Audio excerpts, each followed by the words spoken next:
Diesel's Devious D, and other Thomas the Tank Engine stories. From Britt Allcroft's production of Thomas the Tank Engine and Friends. Based on the Railway series by the Reverend W. Awdry. Stories told by Ringo Starr. Published by Random House.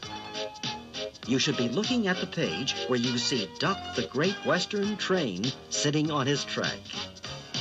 When you hear this sound, turn the page. Pop goes the Diesel. Duck is very proud of being Great Western. He talks endlessly about it.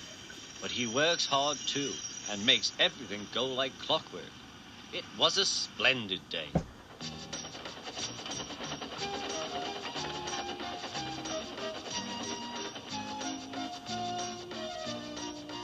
The cars and coaches behaved well. The passengers even stopped grumbling. But the engines didn't like having to bustle about. There are two ways of doing things, Duck told them. The Great Western way or the wrong way. I'm Great Western and don't we know it? The engines were glad when a visitor came.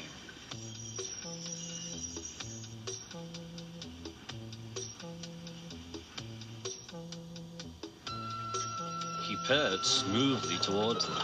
Sir Topham Hatt introduced him. Here is Diesel. I have agreed to give him a trial.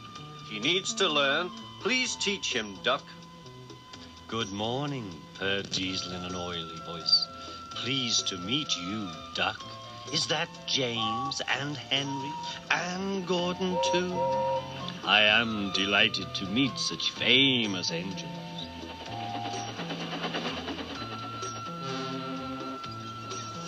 The silly engines were flattered. He has very good manners, they murmured. We are pleased to have him in our yard. Duck had his doubts. Come on, he said. Diesel purred after him. You're worthy, Sir Topham Hatt to you, ordered Duck. Diesel looked hurt. Your worthy Sir Topham Hatt thinks I need to learn. He is mistaken. We Diesels don't need to learn. We know everything. We come to a yard and improve it.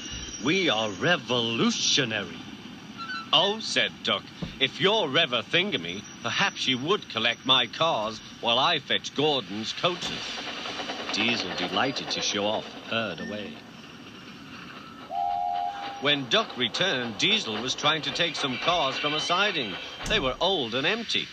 They had not been touched for a long time. Diesel found them hard to move.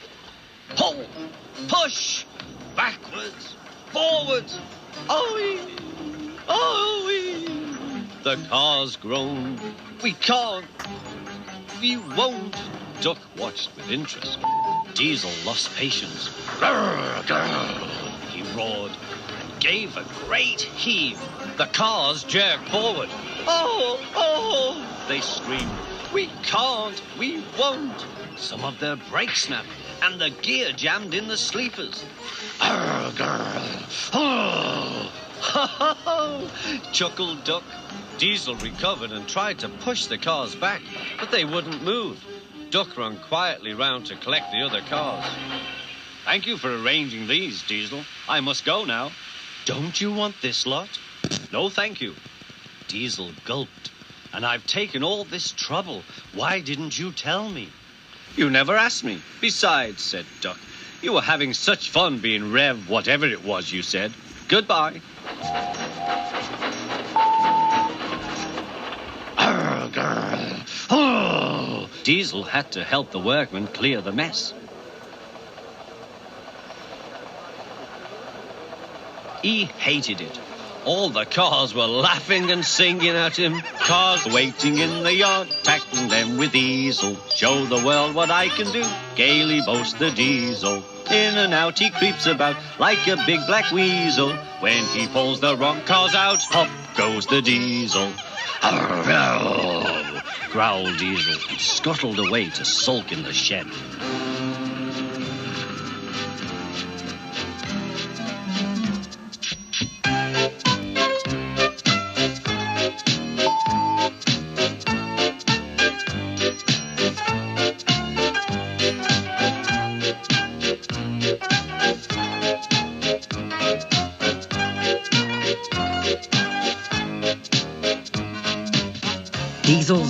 devious deed.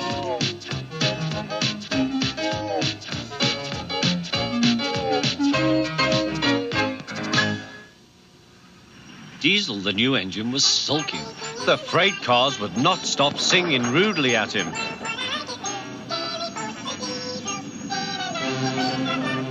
Duck was horrified. "Shut up," he ordered, and bumped them hard. "I'm sorry our cars were rude to you, Diesel." Diesel was still furious. "It's all your fault. You made them laugh at me." "Nonsense," said Henry. "Duck would never do that. We engines have our differences, but we never talk about them to the cars. That would be disgraceful," said Gordon. "Disgusting," put in James. "Despicable," finished Henry. Diesel hated Duck. He wanted him to be sent away, so he made a plan. He was going to tell lies about Duck. Next day, he spoke to the cars. "I see you like jokes. You made a good joke about me yesterday. I laughed and laughed. Duck told me one about Gordon. I'll whisper it. Don't tell Gordon I told you." And he sniggered away. "Ho, ho, ho," guffared the cars.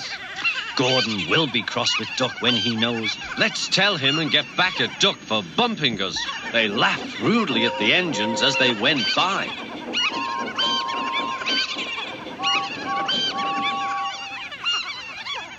Soon Gordon, Henry, and James found out why. "Disgraceful," said Gordon. "Disgusting," said James. "Despicable," said Henry. "We cannot allow it." They consulted together. "Yes," they said, "he did it to us. We'll do it to him and see how he likes it." Duck was tired out.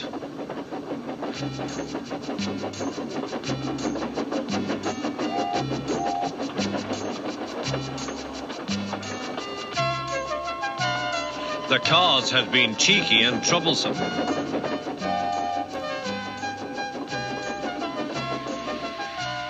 He wanted a rest in the shed.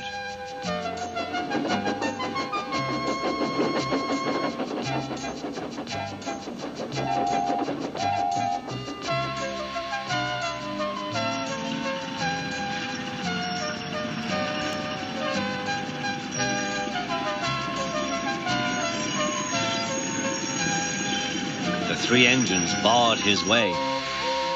Whoosh! "Keep out." "Stop fooling," said Duck. "I'm tired." "So are we," hissed the engines. "We're tired of you. We like Diesel. We don't like you. You tell tales about us to the cars." "I don't." "You do." "I don't." "You do." Sir Topham Hatt came to stop the noise. "Duck called me a galloping sausage," spluttered Gordon. "Rusty red scrap iron," hissed James. "I'm old Square Wheels," fumed Henry. "Well, Duck?" Duck considered. "I only wish, sir," he said gravely, "that I'd thought of those names myself. If the dome fits..." "He made cars laugh at us," accused the engines. Sir Topham Hatt recovered. He'd been trying not to laugh himself. "Did you, Duck?" "Certainly not, sir. No steam engine would be as mean as that."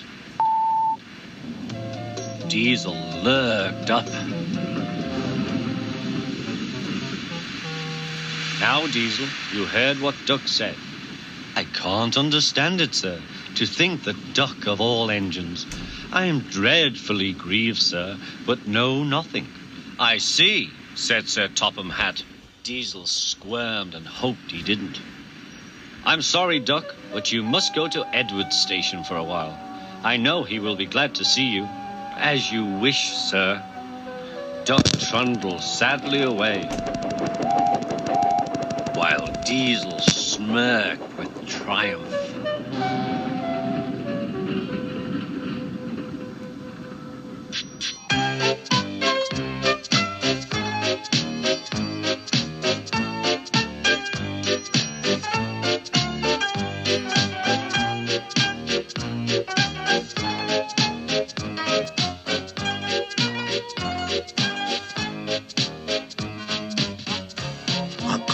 shave for Duck.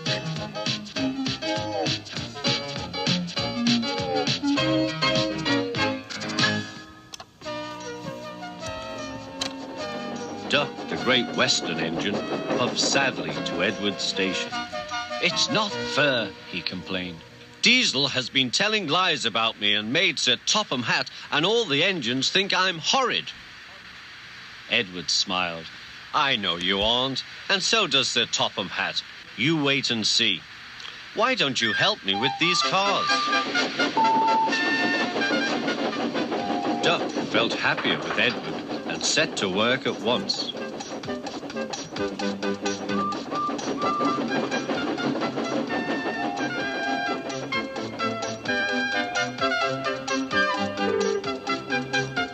The cars were silly, heavy, and noisy. The two engines had to work hard, pushing and pulling all afternoon. At last they reached the top of the hill. "Goodbye," whistled Duck, and rolled gently over the crossing to the other line. Duck loved coasting down the hill, running easily with the wind whistling past. Suddenly, it was the conductor's warning whistle. "Hurrah, hurrah, hurrah," laughed the cars. "We've broken away, we've broken away. Chase him, bump him, throw him off the rails," they yelled. "Hurry, Duck, hurry," said the driver. They raced through Edward Station, but the cars were catching up. "As fast as we can, then they'll catch us gradually." The driver was gaining control. "Another clear mile and we'll do it." "Oh, glory, look at that!" James was just pulling out on their line from the station ahead. Any minute there could be a crash. "It's up to you now, Duck," cried the driver. Duck put every ounce of weight and steam against the cars. "It's too late," Duck groaned and shut his eyes. He veered into a siding where a barber had set up shop. He was shaving a customer.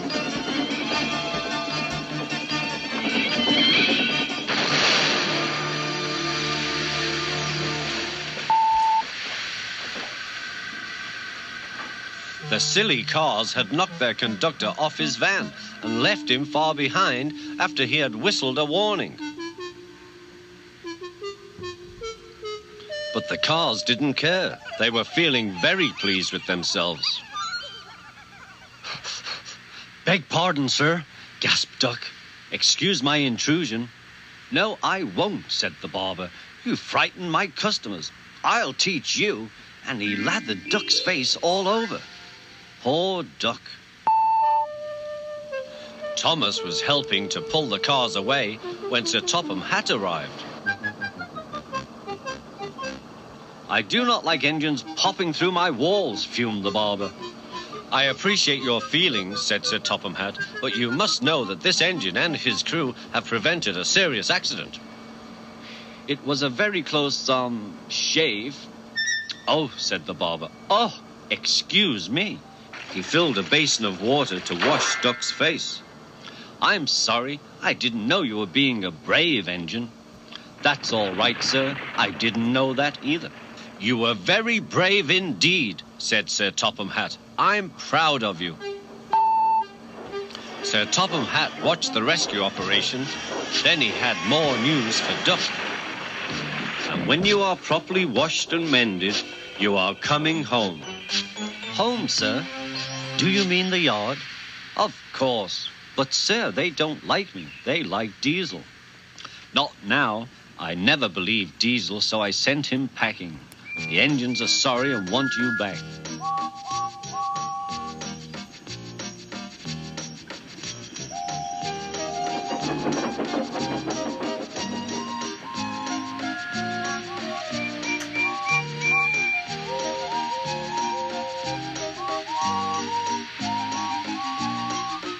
A few days later, when he came home, there was a really rousing welcome for Duck, the Great Western Engine.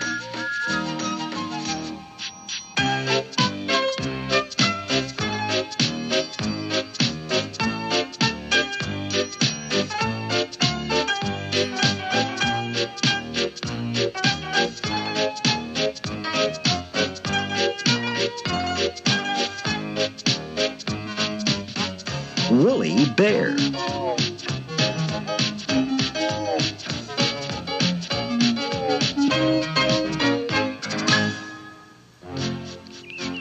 In the summer, the work crews cut the long grass along the tracks, raking it into heaps to dry in the sun. At this time of year, Percy stops where they have been cutting. The men load up his empty wagons and he pulls them to the station.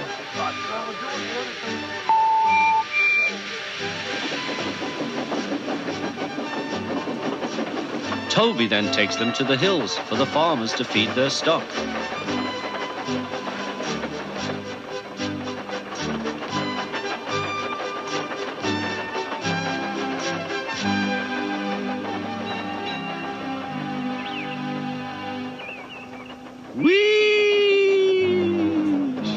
Percy gave a ghostly whistle.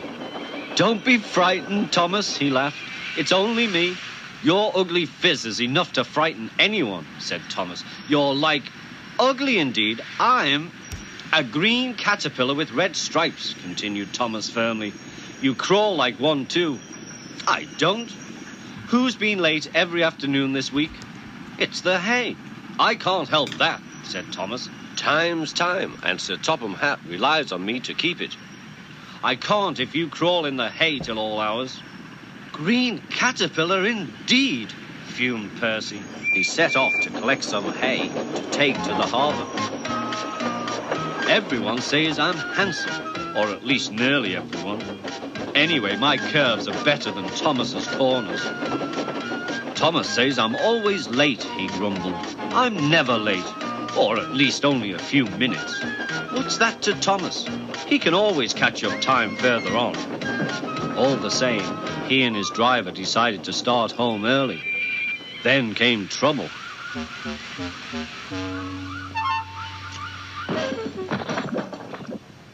A crate of treacle was upset all over Percy. Percy was cross. He was still sticky when he puffed away. The wind was blowing fiercely. "Look at that!" exclaimed the driver. The wind caught the piled hay, tossing it up and over the track. "The line climbed here." "Take a run at it, Percy," his driver advised. Percy gathered speed, but the hay made the rails slippery, and his wheels wouldn't grip. Time after time, he stalled with spinning wheels and had to wait till the line ahead was cleared before he could start again. Everyone was waiting. Thomas seethed impatiently. 10 minutes late. I warned him. Passengers will complain, and Sir Topham Hatt. Then they all saw Percy. They laughed and shouted.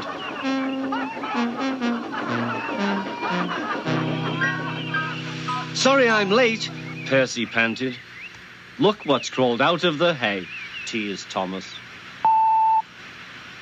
"What's wrong?" asked Percy.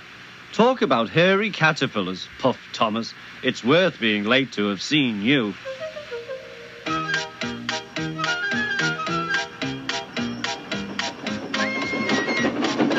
When Percy got home, his driver showed him what he looked like in a mirror. "Bust my buffers! No wonder they all laughed. I'm just like a woolly bear. Please clean me before Toby comes." But it was no good. Thomas told Toby all about it.